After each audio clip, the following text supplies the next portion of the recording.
a gente gostaria de ter tido a oportunidade de dialogar melhor com as pessoas que apoiaram esse projeto, para que elas revissem os impactos deletérios que esse projeto de lei e essa lei tem, não só para os carroceiros, mas como para a sociedade como um todo. Encerrada a votação, Vanderlei Porto, parabéns pela aprovação do projeto. Obrigado, senhor presidente. O que nós vamos fazer com um cavalo? O que eu vou fazer com um cavalo desse tamanho? A gente fala que o direito ao patrimônio histórico e cultural, ele não é um direito que se atribui a um indivíduo, é um direito difuso, que todos fruem e a lesão a eles não prejudica apenas quem faz viver essa cultura, mas quem, com a certidão de óbito, vai deixar de fruir desse bem imaterial que é o patrimônio histórico e cultural.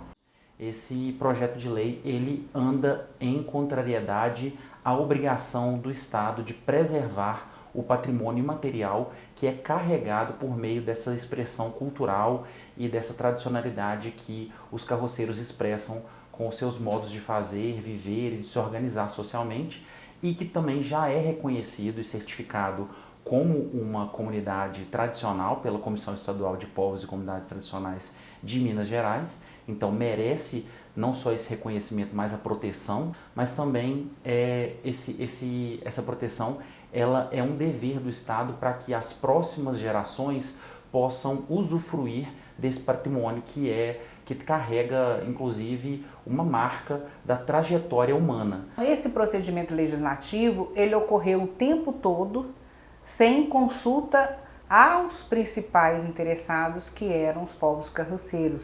Mesmo eles tentando participar do procedimento, né, nas audiências públicas, levando as suas considerações, a gente percebe que eles foram minorizados em todo esse procedimento, né? Foram criminalizados, né, como se a atividade que eles desempenham, né, ela necessariamente causasse maus tratos, quando a gente sabe que isso não é exatamente assim. Então, é um processo violador desde o início. Extinguir isso no município de Belo Horizonte ou em qualquer lugar, né, é afetar esses modos tradicionais, faz com que o Estado tenha responsabilidade.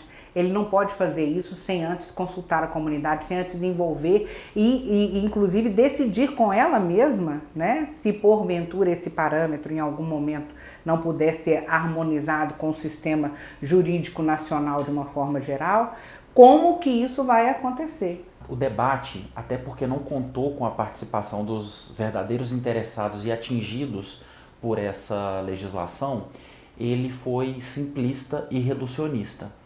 Ele partiu do pressuposto que para que você salvaguarde o bem-estar dos animais, necessariamente você tem que extinguir pessoas que trabalham com carroças em Belo Horizonte. Mas esses valores de grande importância são conciliáveis com a preservação da comunidade carroceira e dos veículos de tração que são utilizados como uma perpetuação desse patrimônio histórico e cultural dessa comunidade tradicional. Então, assim, são grupos vulnerabilizados. Qual que é o papel nosso da Defensoria Pública? É a defesa dos grupos vulnerabilizados. É exatamente enfrentar todas as questões que vão vir em detrimento do acesso ao direito dessas comunidades tradicionais de manter as suas tradições, de se manter inclusive, né? Antes da legislação proibitiva contra a qual a Defensoria Pública se insurgiu, dando voz a essa comunidade que foi silenciada no processo de aprovação da lei e de construção das medidas administrativas que são voltadas à eliminação dessas carroças e dessa comunidade tradicional, essa legislação municipal já contemplava alguns critérios para que as carroças fossem utilizadas no âmbito do município, prevendo que essas carroças elas deveriam ser cadastradas, registradas, emplacadas, que elas deveriam ter uma proporção entre o peso e a força física do animal, os materiais eles deveriam ser adequados para que os materiais para que não ferissem ou agredissem os corpos desses animais. Então já existia uma legislação municipal que regulamentava a forma como essas carroças poderiam ser adequadamente construídas e atreladas aos animais, inclusive com deveres de fiscalização por parte do município para coibir eventuais sobrecargas, excessos de horas de trabalho dos animais ou mau estado de conservação desses animais.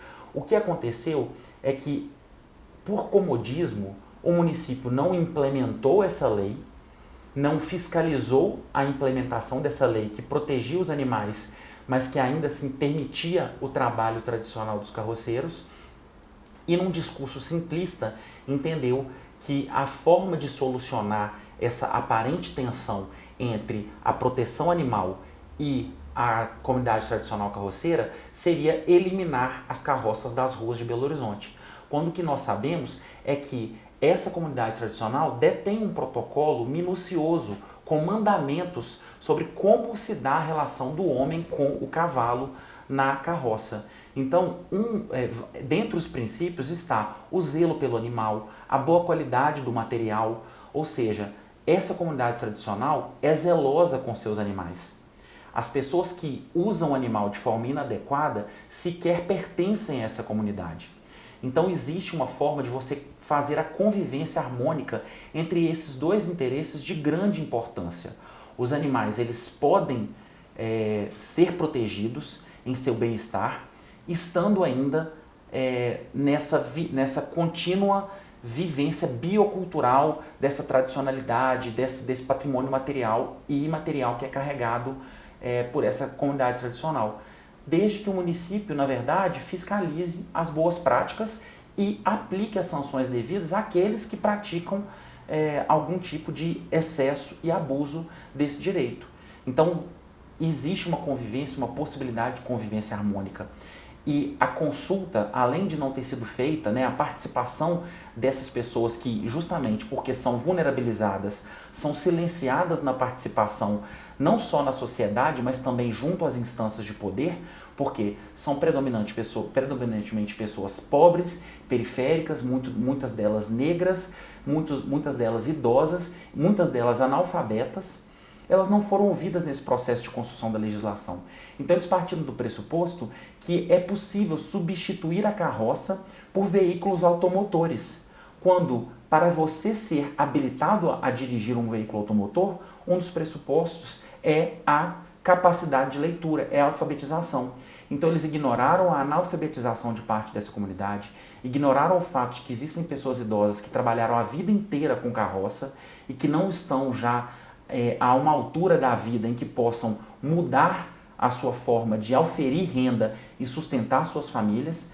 Então, além de essas pessoas não terem sido ouvidas, elas apenas receberam, por meio da legislação aprovada, uma certidão de óbito em relação às suas tradicionalidades. Um cavalo dentro de uma comunidade tradicional é tratado como membro da família.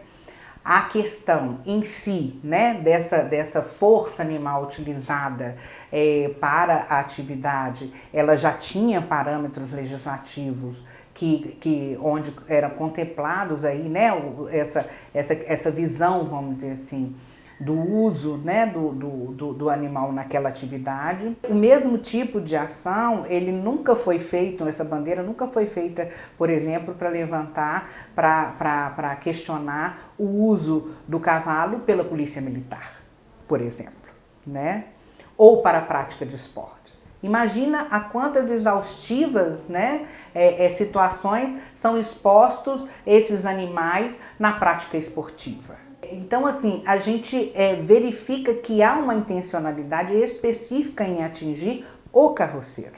Então, você acaba elegendo como foco para a salvaguarda do animal a comunidade tradicional que é periférica e vulnerabilizada. E em relação a práticas que são tidas como típicas da elite, como, por exemplo, aras, equitação, em que não raras vezes nós vemos que animais machucados acabam sendo sacrificados ou animais que passam a não ser mais adequados para a prática do esporte são deixados de lado, então, ou por exemplo na polícia montada, essas práticas não são questionadas. Então, se o argumento é a proteção do animal contra uma suposta escravização, qualquer tipo de relação que subjugue o animal a ser montado teria que ser proibida, porque o argumento é o mesmo. Então, você atinge essa comunidade porque, primeiro, é a que tem o menor potencial de se insurgir contra o poder econômico e político, e segundo, porque as outras práticas, elas envolvem grandes investimentos, pessoas poderosas, articuladas social e economicamente e politicamente, então não há interesse em questionar essas outras práticas que estariam no mesmo contexto de submissão do animal à montagem. Então, muitas das vezes, nas audiências públicas das quais eu participei, o que a gente via era uma participação diminuída de representantes dessa comunidade. E que muitas vezes eram representantes que não são os mais fragilizados, não são os idosos, não são os analfabetos, porque sequer se perquiriu qual é o perfil socioeconômico dessa comunidade.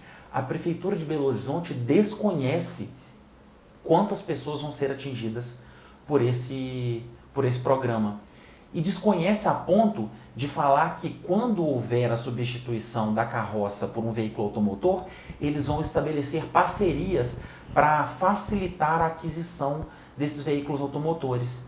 Ou seja, eles não sabem quem tem o poder aquisitivo suficiente para comprar uma moto, ou um carro, ou um caminhão, ou qualquer outro veículo, uma bicicleta motorizada, ou uma bicicleta que seja, para substituir o veículo que eles atualmente usam.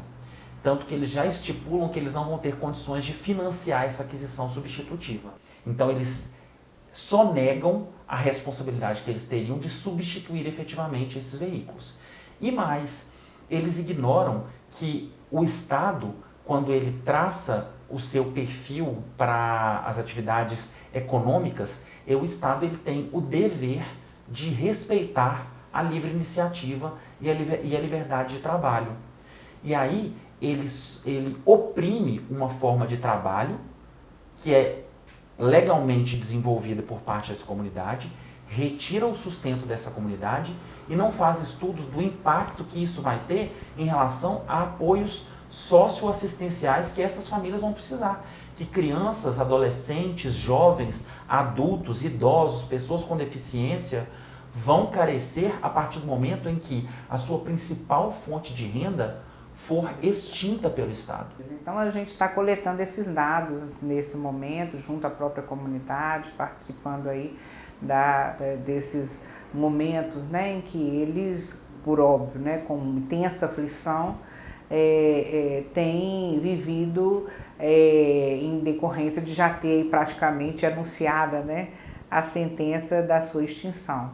Então a gente está acompanhando, né, e tentará aí fazer todos os esforços para evitar esse malefício que, como o Paulo disse, não atinge só a comunidade dos carroceiros, né? É um processo aí de atingir a cultura, uma cultura que é importante do ponto de vista histórico para toda a formação sociocultural do país. Então, a gente gostaria de ter tratado isso pela via dialética, né? Participado de uma construção de vias alternativas que permitissem a conformação desses dois interesses, a preservação do bem-estar animal, mas também a preservação do patrimônio histórico e cultural e da comunidade tradicional. Quando a gente percebe que há um confronto entre a legislação e aquilo que se tem como parâmetro normativo, tanto de ordem nacional, constitucional, como de ordem internacional, existem vias de questionamento, seja por meio de uma ação direta de inconstitucionalidade ou por uma ação civil pública que preveja obrigações de fazer e não fazer para que o Estado passe a respeitar esse patrimônio que ele está sucessivamente agredindo, ignorando e sepultando.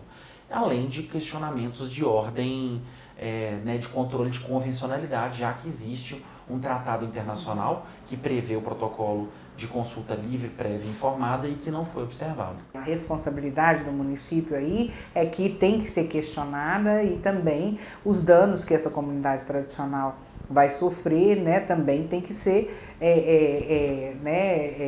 compensados de alguma forma, né? Então a gente está nesse momento fazendo o levantamento necessário para que essas questões sejam levadas, né, de forma que uma decisão aí, né, possa vir também, né, dando aí um outro rumo para essa situação que hoje, como eu disse, é de intensa aflição para os carroceiros.